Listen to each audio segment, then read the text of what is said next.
મારા સર્વ મિત્રોને ઓમ નમો નારાયણ અને જય ભોલેનાથ।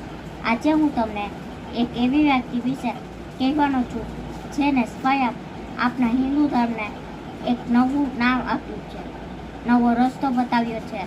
તેઓએ પોતાની અલ્પાયુમાં જે કોઈ કર્યું તે કોઈ અવતારી પુરુષ જ કરી શકે છે। તે સામાન્ય મનુષ્યની શક્તિની બહારનું છે। તેનું નામ આદિ શંકરાચાર્ય અને તેમનો જન્મ ઈસવીસન પૂર્વ 509 થી ઈસવીસન પૂર્વ 477 હતો। તેઓ હિન્દુ ધર્મના બધા આચાર્યોમાં સૌથી જાણીતા અને વંદનીય આચાર્ય છે। તેમના અનુયાયીઓ મુજબ તેઓ શિવનો અવતાર હતા। તેમનો જન્મ કેરળના કરાડી ગામમાં થયો હતો।